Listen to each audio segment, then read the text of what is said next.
Hi friends, and welcome back to another episode of the Schmoofcast. You are here with Brett. I'm Kristen. And together we are the Schmoofs. We have over 20 years combined in the hospitality-themed entertainment industry. We love Disney, we love Universal, and we want to share that love with you over this podcast, and our YouTube channel, and our Instagram. Please follow us, subscribe, hit the like button, notification bell. Well, except for all for YouTube at this point, not the podcast, but you know the drill, friends. Welcome back. Welcome back. Or for those of you just joining us, welcome aboard. Thanks for clicking in. That's always exciting. Yeah. I think it's hard to describe, like, I wanted to put, like, Disney or Universal or something in the podcast name, but I think it just, the Schmoofcast it gets the point across. We're still trying to figure out a name, friends, so if you have any suggestions, please let us know in the comments. That is always something that we are interested in because the Schmoofcast is a little odd. Yeah, it doesn't. But it works for us. It doesn't explain anything, and I'm really glad that you found us. But I want to try and make it so that other people can find us too. Yeah. So let us know. But anyway, without further ado, another episode for you. On this episode, we're going to be discussing what makes a theme park entrance memorable. I think that's the way I want to word it. Memorable, or what makes it work well. What makes a theme park a theme park? And it really starts before you even enter the gate. Like the entrance plaza. Entering before you get onto a ride, before you get to the main center of the park. I don't know how I want to describe this. You're trying real hard. I am, yeah. But, I mean, so let's start discussing with the ultimate example of Magic Kingdom. Okay, so entering Magic Kingdom, before you even enter Magic Kingdom, it's set up as this show, and you're going to see these attraction posters for the attractions you're going to be getting to experience. And especially at Walt Disney World, even going below the train station, you still can't see the castle. Hold on. You're already... Am I too far ahead? You're already in the park. Okay. There is so much more to the Magic Kingdom story building based on entry. And that is the fact that parking is It's remote. so far away. So you actually do have to be transported into this magical world, into this crazy space, whether that's by ferry, by bus, by monorail. You have to be transported. So that gives this feeling as you're already, before you even have gotten to the gates, that something is big is about to happen. You can't just walk up to it. You do have to take some form of transportation in order to start that process and start that story. Once you've done that, then you are met with the toll or the booths, the turnstiles, and the train station. It's not very assuming. It's not something that kind of punches you in the face. No, but it does give you the exact feeling of the rest of Main Street. So it's setting up Main Street for you before you even get there. You have this feeling, you know kind of what you're getting into. The area is very reminiscent. You feel that. You have the greenery in that area, which is some of the first greenery that you will see in the park. And it sets that up. Then, once you actually get into the park, you can't go straight because there's a train station. So you have to curve off to the side. It forces you to change your perspective. And now we're at the point where Brett was because he missed all of that stuff. I did. My apologies.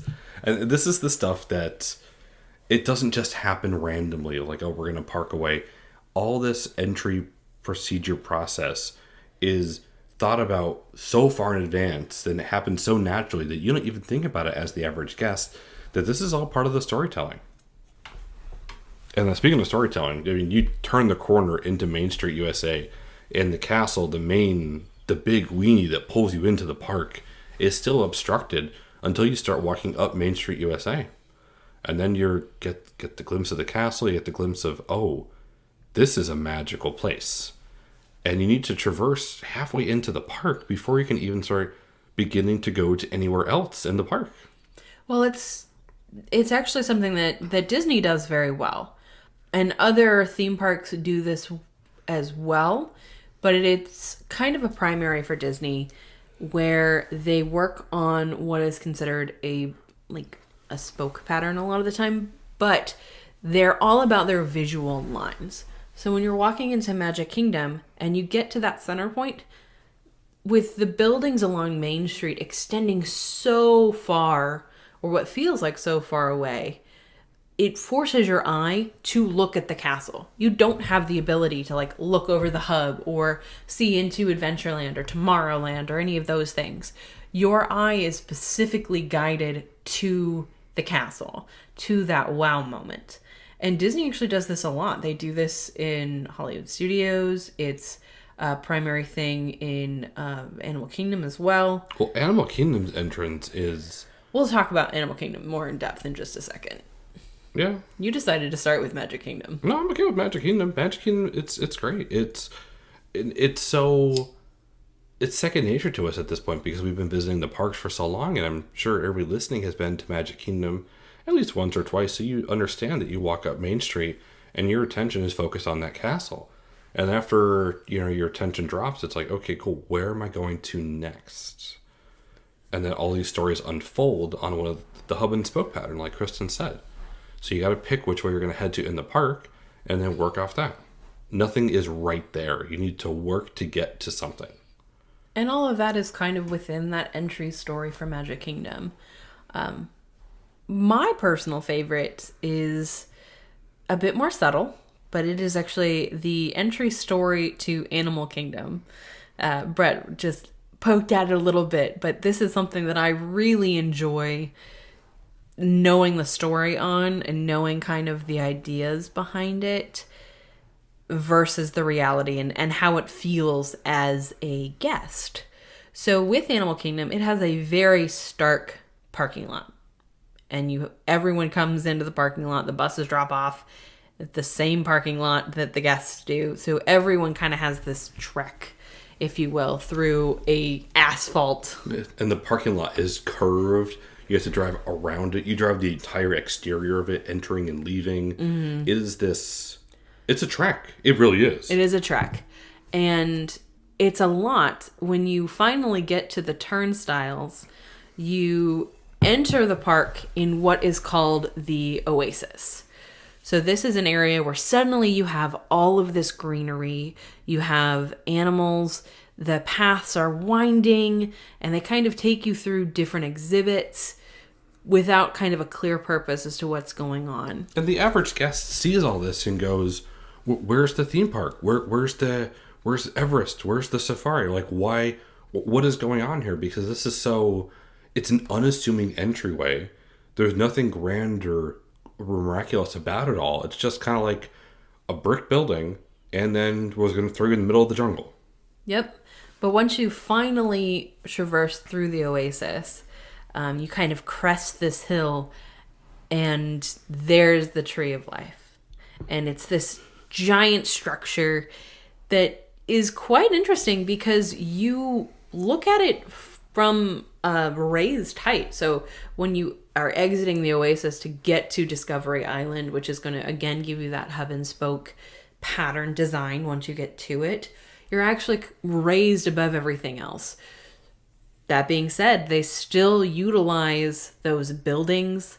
So it's giving you this one long, narrow view range where you are looking at the Tree of Life. There is a reason that you feel like it is an icon because it is all you see, and it is massive, and it's this amazing... It sets the tone for your entire Animal Kingdom experience. It does. And you kind of get all that where from there you will start out to go wherever you're going to go. But you don't think about the fact that you went through this trek in the parking lot to finally come to an oasis where you started having some greenery and some life.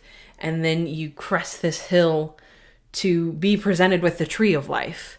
There is so much purpose in all of those things that normal guests may not notice, but you feel the difference. There is a reason that once you crest that hill and you get that first glimpse of the Tree of Life, it's kind of a moment. It's the same reason that it works with the castle. And there is a reason why the park entry is not up at that bridge to enter the park.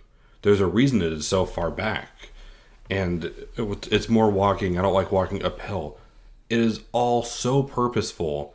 And now that you're going to, listen to us ramble about this, you're going to sit back and be like, wow, I never really thought about it like that. Like, it really does. It is such an experience. The more you think about it, the cooler it is. And then the Tree of Life it's on Discovery Island. And it kind of has its roots that branch out towards the other portions of the parks. And in order to get to Dinoland or to Asia or Africa or Pandora, you have to take a bridge. And everything kind of like branches out like its own separate route to another living and breathing portion of the park. Yep. And it's all different worlds that are kind of included in that. And you get that feeling of, it's a big feeling of life and that breathing entity within all of Animal Kingdom. And I think that that's very purposeful. And I would love to ask Joe Rohde about kind of the thought process along those things, because I'm sure that he was thinking about that. I know he was for a lot of that, because having the opportunity to speak with people that have worked at Animal Kingdom, that have the history and can kind of share those stories that are not well known, is phenomenal. It's something that is a great asset, and that's why we want to share it with you guys, because it isn't something that you may think about at any given time. I mean, that kind of idea of the setting the tone as you enter the park before you go to these other lands. There's other theme parks that do it too, that aren't Disney. Mm-hmm. Go figure. And no, I'm not talking about SeaWorld. SeaWorld's entrance is very odd, to say the least. It's so haphazard. One of my friends described SeaWorld layout to me as a lopsided snowman. And you enter on like the side of the snowman, and I can't unsee it. Like, if you look at a map, it's like a 3-circle lopsided snowman. It's weird. But it makes no sense. Like, Busch Gardens makes no sense. Fun Spot has like 40 entrances because you can just walk into it off the street. So forget storytelling there. I have no idea. I've never been to Fun Spot. We should change that. No. Not right now with their mask compliance. It's absolutely horrendous. But let's go ahead and discuss like Islands of Adventure. Universal's Islands of Adventure. I love the Port of Entry. I think that is probably my favorite themed entry of any theme park I've been to. It has the absolute best theme park music for any entry I've ever been to. It's just such a unique concept. And the other thing that I love about the Port of Entry and Islands of Adventure in general is seeing it makes me appreciate Universal Studios more for the studio backlot feeling that it is meant to be.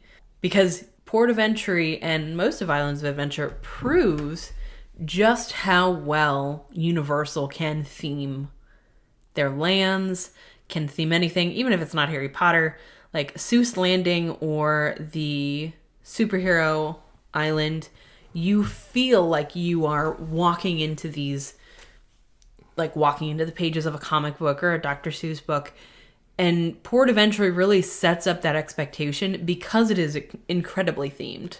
It is themed to this, I want to say like a seaside town that has, it's kind of like, I don't want to say lost in time, but it's got everything from a bazaar to, it just feels like if you've ever watched like the movie Stardust. I know this is a random reference that you probably don't get because you've never seen the movie. Yep, I have not. You're correct. But if you've ever seen Stardust or read the movie, it's kind of a mix between steampunk, airships, and all of these feelings where it's like just this bizarre aspect of different things coming together. That's what Port of Entry is. And I'm not explaining it very well because that sounds very discombobulated, but it does feel like It is a discombobulated mess of everything that just works well together. You cross under an arch that reads up top, "The Adventure Begins." And that kind of sets the tone. There's a photo store to the left, or to the right. There is a Outpost adventure supply store to the left, which is basically just a souvenir store. But it's kind of amping you up. Like, you're going to have some adventures. You're going to need some to take some photos today. You continue on. There's a candy bakery company on the right. There is a Christmas shop. You look up top, there is a gambling hall that's going on. The Lucky Monkey, I think it's called. You continue on, and there's you see signs for like Explorers Club meetings and a fire brigade, and Procrastinators meeting has been rescheduled. There is a vendor selling fruit and stuff out of overturned boats that are holding ice together. You go up to the next, and before you even get to the lagoon, you go under another arch. So it's kind of giving you this little by little movement into the islands of adventure. And you go under this final arch that's being half of it's held up by wooden logs and half of it's falling. It's like, this is withstood the test of time, and it's still being utilized, and it's still an active bazaar. And you walk out of Port of Entry, and you are greeted with a gigantic roller coaster on your left. Seuss is to your right. Jurassic Park is in front of you. You see the castle in the distance. You see a gigantic ship on the shore. There is so much just drawn out in front of you that this little unassuming bazaar trying to sell you little trinkets is now unfolded into this amazing experience. And I think that the funny thing is how we talked about directing eye lines. So we talked about sight lines previously, and Port of Entry actually also uses this to their advantage, but in a very different way than a Disney park would. So with that entry point, everything is so closed in, and the buildings are way tall, so you can't see anything. You don't know what you're getting into. And you go under these bridges that are still going to restrict that sight until you get past that final point.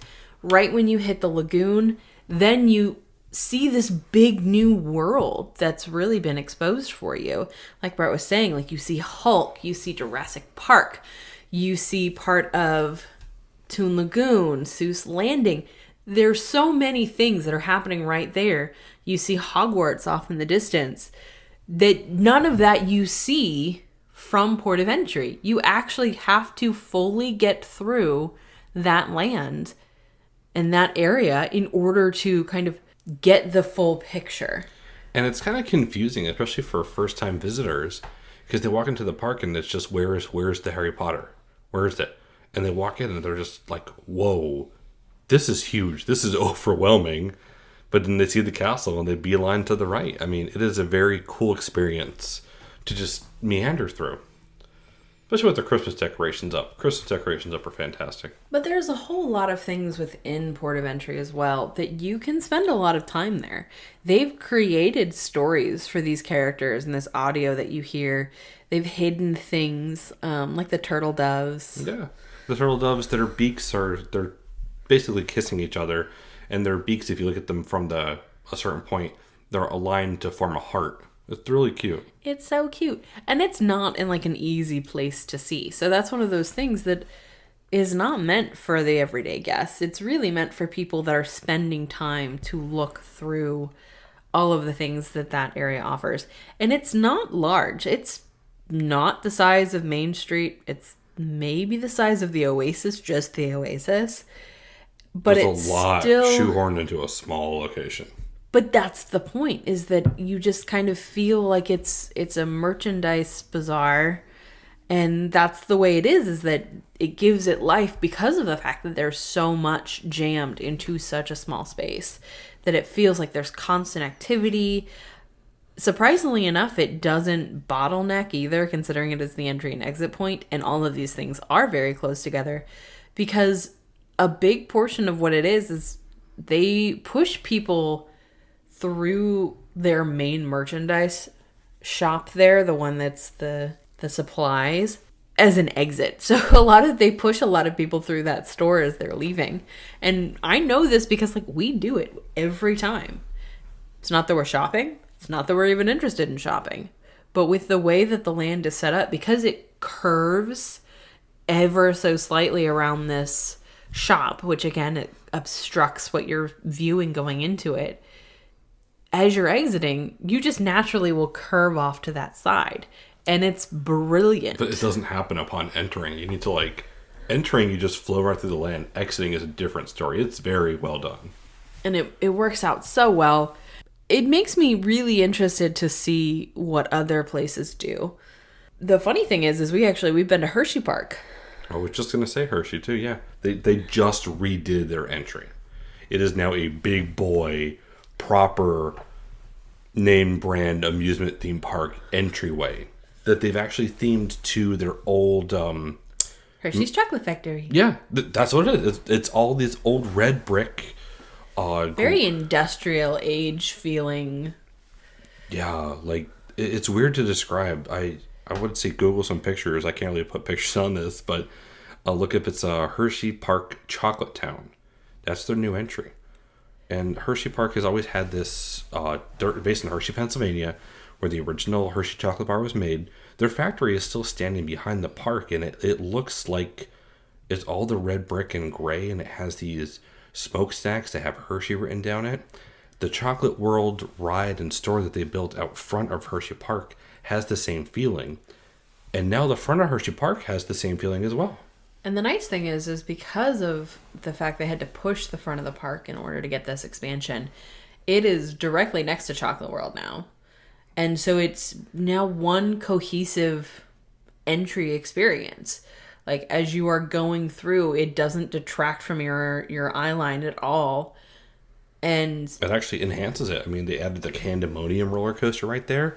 There is a water fountain that is shaped like a Hershey Kiss. It is so cute. And they moved their 100-year-old carousel into a brand new building right at the entrance. They've added all these things, and their previously old entrance was a small little European village, which did not assist with their capacity concerns of getting people in and out of that park in a timely manner. I think my biggest thing, though, is that while the Chocolate Town expansion for Hershey is beautiful, it's a great space, it's still, there's something missing for it. And a lot of that has to do with the fact that it, like the lopsided snowman, the outline of that park is just very weird. And because they had to move that entrance, they essentially curved it down a hill further. You go up this meandering path that it is very odd. And I don't think that works out as well of an entry, but it's still a very grand moment when you're entering that park. It's very difficult for them to fix any issues in that section because they have the high school football stadium is in their parking lot near the park. They have an indoor stadium right next to it as well. If you've ever been on Rip Red Rocket at Universal, you know the loading dock, the loading area is right up next to basically the Blue Man Group soundstage. It's right there. That's how half of Hershey Park feels because these stadiums are right next to it. Like the park goes right up to these big buildings that are just not in the park lines because they're not in the park. Yep, so it's just the way it works. There's a lot of issues they need to fix there. Where else have we been to that's been interesting? I mean, Hershey Park isn't really trying to tell a story. They've been trying over the last few years to get more of their brands involved in the park. So they've done the Reese's Cup Fusion. They've added Candemonium, which has themed trains. They repainted the Skyliner, their gondolas, to Reese's and Twizzlers colors and stuff like that. So they're working their branding into the park, but there's really no story to tell other than, hey, we have roller coasters, come ride. I think one of the most interesting entries that I can think of, because of how understated it is, and it really gives a feeling of the park, is actually Silver Dollar City in Branson, Missouri. Yeah, man. So SDC for short. SDC is a trip and a half. It is themed to old mining caves. I think so. I don't even know. It's old. It's old. It's old school. Like, essentially, the entire thing is some point in history between Frontierland and Liberty Square. That is honestly the best description I can think of it. It is ridiculous, but everything has this old school like Western feel to it. But like in a. It does have I think it does focus on mining, but to be honest, you go through the entry. It forces you through a gift shop. Like, you have to go through a gift shop to get to the main square of the park. And then as we learn afterwards, that gift shop is built on top of the entrance to an underground cavern system that they do cave tours. It's very cool. It's weird, but then you exit the gift shop and you are on top of a hill. And it's looking out like there's... When we went, it was during their holiday season, which they have a amazing lights display, very similar to the Osborne lights from Disney World in the past, that is phenomenal. And it's just over all of these very old-timey buildings. If you ever wanted to see the Osborne lights again, I would 100% recommend traveling to the middle of nowhere, Branson, Missouri, to see them. It was fantastic. I would 100% agree that you should do it. If you are looking for that kind of experience, take the time to go to Silver Dollar City. It is wonderful. They also have a lot of different coasters. They have a lot of different attractions that you would not expect out in the middle of nowhere. But the story that they're telling is this: it's kind of like built alongside the land and worked with the land. Mm-hmm. And it's how these miners and these settlers have adapted their belongings and their houses and what they do based upon the land. So it's not like everything's paved over and then it's a flat surface. It's like, no, everything is built into the side of this hill. All a hill.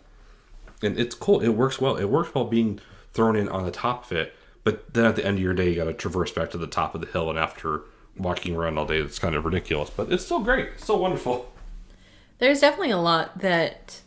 But again, it's so understated when you're walking into it that I was not expecting half of the things. No, you don't see any that of we it came either. in contact with. I was thinking it was very much going to be reminiscent of Knoebels in terms of the kind of quaint atmosphere, and it is not by any means that. It actually is some of the largest roller coasters that I've ever probably been on. Yeah, and they're big boys. There's a lot to do there. And there's a lot to do. They have like a full train and so many things that are going on there. But you wouldn't expect that from their entry. It is so understated, and it really kind of helps make it that everything else pops a bit more. It is very special. It is a very cool thing. And it's, again, it's intentional. It's all this intentional type deal. Speaking of intentional, Disney spent a lot of money a few years ago to rebuild one of their best theme parks ever on the West Coast. California Adventure.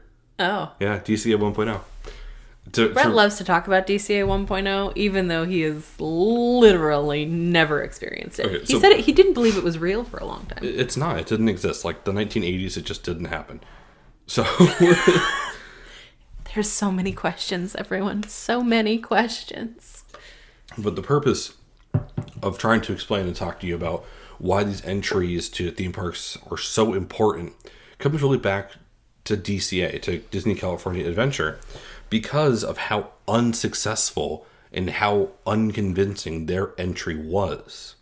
Now, I never experienced it, but I've seen pictures. But it was all meant to be, their entry plaza was like all these gift shops and stuff set up that were meant to look like greetings from California postcards, right? Yeah, if you've ever seen one of those, like, the really bad postcard sets, like we get them a lot here in Florida too, where it's like, greetings from Florida, and all it is like this cartoon sun with a cartoon palm tree, and like, that's kind of the way it was. DCA 1.0, as we call it, was all of that mixed in with a miniature Golden Gate Bridge that the monorail went through. And it was these very weird shops that when you got to the end, you got to this giant sun fountain. No rhyme or reason. It very much did not make sense for anything. But that's just the way it was. That was the decision that was made when it was built. It was a love letter to California, right? Was that the intention of it? Or was it just Eisner going, whatever you guys want to do, go ahead, do it? I don't know. It was something, but Disney spent time, money, effort. We were just talking about it in our Epcot episode, is that Disney they don't like to use walls, construction walls, if they don't need to. And especially they don't like to do a lot of them. They try to do as little as possible. For the longest time, the entire stretch of main entry into California Adventure was all construction walls, like Epcot is now. And the end product is this absolutely stunning, rivals Main Street in the approach to it, Buena Vista Street. Buena Vista Street is, honestly, it is crazy to think that the park did not open with that. It feels so natural and so good. It's very intentional. It feels like the entry that park was always meant to have, because California Adventure is a bit of a combobulation of different things, and that's because it was meant to pull from different areas of California. They've seen a lot of change in that as they are welcoming more characters into the park in terms of how that looks. But I think that that's the beauty of Buena Vista Street, because it's bringing all of that love and, as you were saying, a love letter to California. It's bringing that to the front of the park so that it doesn't necessarily have to be over the entire park. It's very similar to Tomorrowland, right? So we look at Tomorrowland as the future that never was. That's kind of the ideology behind it, that's why it is the way it is. And Buena Vista Street has that same kind of love in it, where it's the Hollywood that never was. It was the Hollywood of Walt Disney arriving in the 1920s to start this business and to see what he could do. And it's kind of really holds to that. So it's this fantastical... I don't want to say it's a fictionalized version of what a 1920s California would have been like, especially in LA. It would 100% is. But it is this romanticized what Walt would have wanted to experience, or what he thinks he might have experienced. It is definitely, I'm going to use that verbiage again, it is a romanticized version of 1920s Hollywood. And I think that that's amazing, because as we've learned, when you try and if you're making something like that, to make it memorable, you do need to romanticize it. You need to take all of those good bits and really emphasize them. That's part of the reason that Main Street works so well, is it is a romanticized version of a town in the middle of nowhere during the turn of the century. And there's little nooks and crannies, and there's a fake second story, and there's stairs to nowhere, and there's fake doors. And every little back hallway and everything else has like an extra light or an extra lamp or something that makes it feel like the land extends beyond what you're able to access. And Buena Vista Street also does a really great job of that. They knocked it out of the park. It's spectacular. And it does extend beyond itself. I think that the trolley is a perfect example of that, where it fits in so well with Buena Vista Street, which is set in its own time. And then it goes down through the backlot area, and it still fits there. Like, it's not out of place. It doesn't not make sense. And that's really nice. So that theming of the trolley started with Buena Vista Street, and then it extended, which is great. And I mean, we've talked about the hub and spoke pattern at a few of these other locations as well. And I guess DCA doesn't really have that. It does not. It does not follow that pattern at all. It is a lopsided snowman. That's just going to be the phrase that I use from now on for any like oddly shaped park. You kind of get up to the storyteller's Walt and Mickey statue, and you have an option of 3 locations to go to, which they all will connect to each other once Avengers Campus is done again. But right now, one heads over towards the backlot, one heads down towards Pixar Pier and Cars Land, and the wharf. Oh, God bless the wharf. Best food at the theme park ever. And the other heads towards the more Pacific Grizzly Northwest version of, the Grizzly Peak. I was trying to see what I was saying here. Grizzly Peak. And the airfield. Condor Flats and... Well, I guess it's not Condor Flats anymore. Grizzly Peak Airfield. It's all Grizzly Peak Airfield, but it will forever in my brain be Condor Flats. And that's kind of... It is a lopsided snowman. It's probably more of a Clover, because they do all come back to a point. But it is a very roundabout way, which does make it feel a little more little, because there is dead space. There is dead space within California Adventure, but none of that exists in the entry. And it's just such a great change that was made in order to have that work. So I think that is also a really great example. It's an example of why a proper, great entrance to a theme park is needed. It changes the entire feel of the park. To be honest, besides Buena Vista Street, they didn't change that much. They added Cars Land. They didn't touch... So you're going to say, oh, but it's Pixar Pier now. But when they unveiled the new Disney California Adventure theme park, they didn't touch Paradise Pier. Mm-mm. Grizzly Peak was pretty much the same. It was still Condor Flats at that time. Grizzly Peak Airfield was after the fact. But let's be honest, the Grizzly Peak Airfield is... It feels so natural. The structures are the same. It's very similar to Condor Flats, which is why I personally have a little bit of a hard time remembering that it's all... I remember that it's all one area. It's not an extensive change. No, the biggest change that they did was Buena Vista Street and Cars Land. That's really it. That's all they did to change this entire feel of the park. Mm-hmm. And I remember a friend, my first visit out there, he said to me that years ago, DCA you can easily skip. But since Buena Vista Street and Cars Land, it is now one of the best theme parks in the world. I 100% disagree with that. I think DCA is takes some loving. It needs some way more loving than it's currently getting. But I can agree that it's a much better theme park than it was. You can say the same thing about Hollywood Studios, though. But you're right. I don't know if I can say that about Hollywood Studios. Oh, it's fine. But I think that Buena Vista Street and Animal Kingdom and Port of Entry are some of the three best theme park entrances that we've experienced. And people are going to fight us automatically, and I can already see your names hitting up on Twitter saying, but Tokyo Disney Sea. We haven't been there, people. We can't comment. We understand it's beautiful. We understand it's amazing, and it's the best thing ever. But guess what? We need to wait until we go there until we can have an opinion, okay? And then I know there's going to be somebody else saying, but you didn't mention the worst theme park entry of all time. No. Walt Disney Studios, the Paris park. Which, again, we haven't been to. I'm just going to... Everything that I just said, we're just insert it here. Just act like I said the same thing, okay? Yeah, but, that's an example of how not to do it. Because you enter through a big stage, and instead of having a grand Buena Vista Street, you go through a soundstage, which has shops and dining. I have no idea. So Here's the thing. Brett loves to look up these places. I prefer to experience them, so I don't tend to look things up in advance.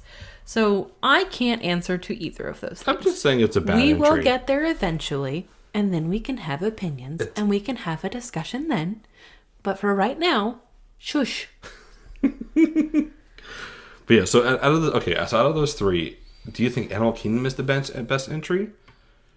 I think they're all wonderful for different reasons.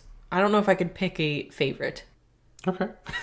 I personally... We've literally just spent the last 40 minutes discussing how wonderful they each are. You're going to try and make me pick one? Of course. Rude. It feels like we haven't given Universal enough love. So let's go ahead and... I'm gonna say Port of Entry. I love Port of Entry. Animal Kingdom is great, but they're all great in their own way. And I hope this opens your eyes just a little bit at like the entrance to the park and not just the... We're going to go ride Everest 10 times. No, there's a lot more to just the overall feeling and experience of these theme parks. And let us know what you think. What theme park have you been to? And it doesn't have to be one of the ones that we discussed. In fact, if it's not, that's even cooler. Yeah. What is your favorite entry experience? Why is it your favorite entry experience? The people want to know. And by the people, I mean the Schmoofs want to know. Yeah, I'm very curious. I've never been to Carowinds or Busch Gardens Williamsburg or a bunch of these other parks too. I'd love to hear if you've been there. Are they better than Animal Kingdom's entry? Let us know. Yeah. We're here. We're open. Hit us on social media at the Schmoofs. Instagram, Twitter, YouTube. We are out there. Come find us, friends. If you found us here, you probably found us there too. But I think that's it for this episode. Thanks for listening along to us who rambled along. That's what we got, yo. Signing off for the night, and this is Brent. And Kristen. Thanks for listening.